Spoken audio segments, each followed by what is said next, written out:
Well, at least we got a ban list, right? What's going on, you guys? Slim here. Our ban list dropped. I know. I was working when it dropped. I knew it was going to be today. I just had a feeling. It was like, it's a Monday. It's going to drop 9 o'clock PST. It dropped. And yeah, no live react because, of course, I saw the photos. Shout out to Konami for at least shooting the photos over on Twitter and all the places. But yeah, no live react. Shout out to anyone that's actually able to live react to the ban list because, like, it's so hard sometimes because I swear, like, they always just release the pictures and it gets spoiled instantly. But shout out to all my friends that told me, even though I was at work, I waited till I got home. I didn't want to do a half-ass video. I actually want to just run through the list real quick and give my actual thoughts on this because, spoiler alert, it could have been so much better. There are some things I like. There's a lot I don't like. And yeah, we'll get into it. But hopefully you guys enjoy. Be sure to smash that like button, subscribe, and enjoy getting your entire YouTube feed filled with ban list reactions and all that. But this is not a reaction. This is just a breakdown and analysis on the competitive format. So let's hop into it. So the Forbidden Limit List, it'll be effective from October 3rd, 2022. That's next week. That's next Monday, actually. So yeah, that's cool. Also, even though you don't see it here on the actual ban list page, it says the next update will be in a few months. Same thing. There's no exact date, unfortunately, but we'll see what happens. But anyways, first and foremost, they banned Fairy Tail Snow. Good. I love that card to death. Played it in Minerva Sworn, played it in Thunder Dragons, but that card is absolutely insane. So broken in tier elements. Curious is a hell of a card. Being able to send Snow. Snow is just absolutely ridiculous. You could literally chain on top of itself. That card needed to go. It probably should have never came back to 1, and I think they actually learned their lesson. So that was a really good hit. It was a way for them to hit tier elements without actually hitting the tier element card. So that was actually pretty decent. Next, we have Ronan Tonin. This was actually predicted by a lot of players. I remember seeing a lot of predictions and people saying they were going to hit Ronan Tonin. They were going to hit Sprite somehow. Obviously, you can't hit the newer cards. You just can't. Like, they weren't going to. They're selling. Like, they're not going to do it from a marketing standpoint. So they decided to inadvertently hit the deck. Similar to hitting tier elements was the Snow hit. They're doing Ronan Tonin. Now the swap from package is not that good. Because of that, Sprite did, inevitably get some kind of small hit with that. You can still play the Divas, the Beavers, all the stuff, the different engines. There's also another card on here that came to 3 that'll also facilitate another level 2. So I think Sprite is fine. They just lost access to swap, which sucks, but they still have Toad, so they can still do things. This was just their hit to hitting Ronan Tonin was the hit to Sprite without actually hitting the Sprite cards, as similar with Snow and tier elements. So it is what it is with that. Halki Fibrax needed to be done. Called it on our prediction. Needed to be done. I'm glad they actually did this. Like, so far, this list is actually pretty good. I think the Forbiddens are actually pretty good for the most part. There's just a lot that they missed. But Halki Fibrax has been a problem for a long time. Because of it, so many tuners were banned. You'll see on the next slide that they are back, but it is crazy that this card really did lock up so many crazy tuners now that they've been hit. Now that Halki Fibrax has been hit, the tuners will return, and yeah, you just won't be able to use the Hulk for the tag out and all that crazy shenanigans. I'm glad they finally hit it. Needed to be done, and it's just a lot better going forward without this card in the format. And then they actually hit Chaos Ruler, the Chaotic Magical Dragon. So several people actually did call this. I don't remember if I called this. I actually don't think I did, but this is a mill 5. This card is actually crazy. It made punks insane.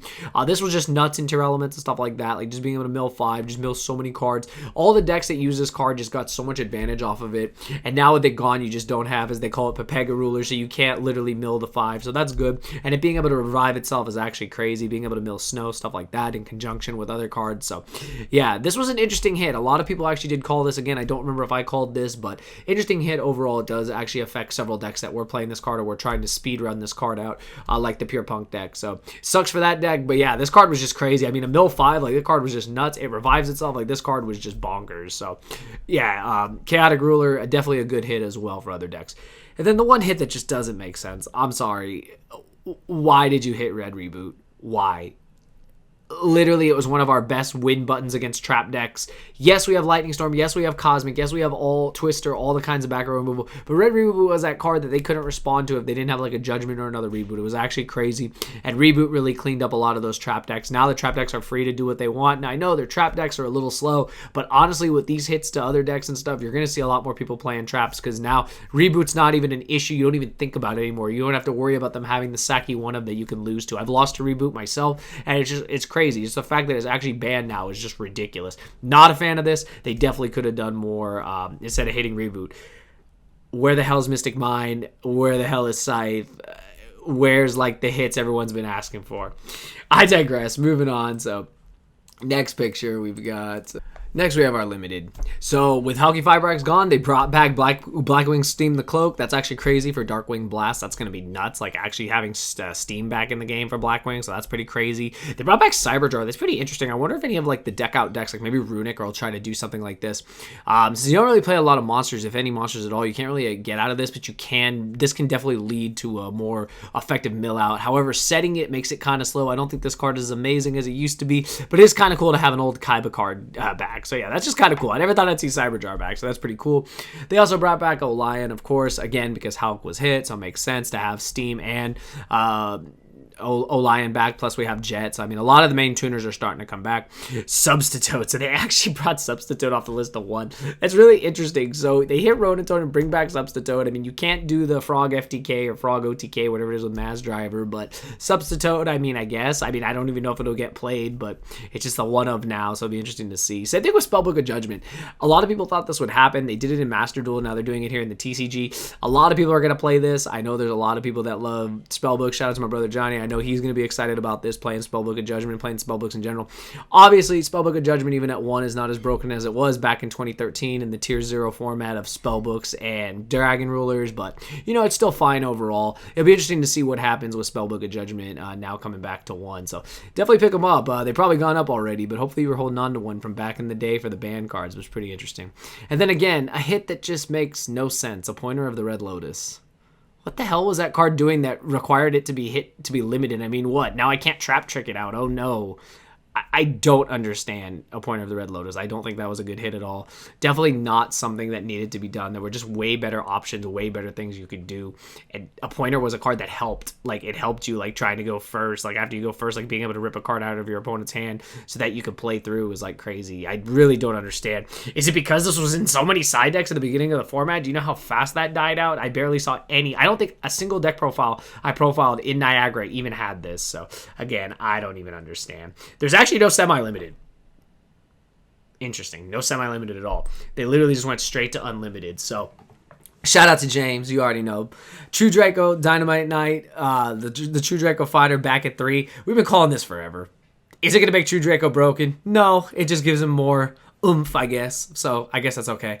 Cyber Angel Ben 10. Drytron pretty crazy. I didn't think they would bring this back to 3. The Lost Arts are out too, so that's pretty crazy. But yeah, Cyber Angel Ben 10, that's gonna be scary for all the Drytron players, because that's pretty crazy, to be honest. I expect a lot of Drytron for sure. Shooting Riser Dragon, it was a card that never needed to be put at 2 or 1 at all, so you only ever use 1 anyway, so that's like a useless hit. The 2 cards I really like, the 2 cards that make this list for me, Fusion Destiny and Nadir Servant back to 3. Let me play my Dogmatica Invoke, damn it. What the hell has Alistair and friends done at all in months? Like, it feels like years since I normal summoned Alistair. Like, it's actually crazy. Nadir Servant at 3, Fusion Destiny at 3. Maybe we can do something with it. There's still no Verde, but at least we have a more, like, higher chance to see Fusion Destiny to end on a DPE in Makaba, so it'll be interesting to see. Nadir Servant at 3 makes me super happy. I love Dogmatica cards. Expect an updated profile, you guys. I know you guys have been wanting to see that. I saw the comments. Well, guess what? They gave me the fuel I needed. They gave me the bread and butter to do it. Nadir Servant and Fusion Destiny to 3. Huge fan of that. It's awesome. And also, shout out to Heroes, because you get your Fusion Destiny back to 3. And the last 2 cards are Trickstar Light Stage and Wall of Revealing Light. Wall of Revealing Light doesn't mean shit. Doesn't matter. Trickstar Light Stage actually matters. Like I said previous in the ban section, Light Stage literally gets you to Lilybell, which is a level 2, which facilitates the Sprite Engine. That's actually crazy. So they lost a Ronan Tonin, and now you got a Light Stage, which can lock a back row, and it can search you to level 2, and you can special it, and you can keep doing your plays. That's pretty crazy. Does it mean Sprite still didn't get a hit? No, they definitely still got a hit. But overall, them getting Light Stage is actually crazy, because that gives them a little bit more consistency going forward. But my overall thoughts, it's fine. It could have been so much better. We waited so long. We wanted certain cards addressed. They weren't addressed. It is a disappointment. I've seen a lot of people's reactions. I've seen their posts online. They're not happy with this list. Overall, like I always say, if you are a competitive player, you adapt to whatever list we get and you play forward. And that's exactly what I'm going to do, and hopefully you will as well. If you're taking a break from the game, I understand. People are pissed. We wanted Mystic Mind gone. We wanted Scythe gone. There were so many cards that could have been hit, and they chose to not do that. They chose to hit Red Reboot instead of Mystic Mind. Like, they chose to hit cards and not bring anything back like people really wanted. Like, it's actually crazy. I'm happy for the snow hit. Ronan Tonin, I'm here nor there. It's like, whatever. The fact that light stages at 3, that's cool. But honestly, overall, the list is not amazing, but it is, it is what it is. I'm not going to sit here and complain because, we play competitive Yu-Gi-Oh! And that's just how we do things. So overall, I'm content with it. We'll see what happens going forward. But let me know your thoughts in the comment section below. What do you guys think of the list? Are you a fan? Are you not a fan? What do you think will be the best decks going forward? Tier Elements and Sprite. Sprite got a little slap on the wrist. Kind of a mid slap on the wrist, and Tier Elements got like a baby slap on the wrist, losing snow. They still have plenty of fuel and stuff they can do. I'm glad there's no Hockey Firebracks. I'm sure someone's messaging me, but yeah, it's pretty crazy. But anyways, overall, the list is what it is. Let me know your thoughts in the comment section below. What deck are you playing coming this format? Are you playing something with Mystic Mind? I wouldn't be surprised. It's pretty crazy. But yeah, let me know your thoughts. I'll see you guys in the next video. Thank you for watching.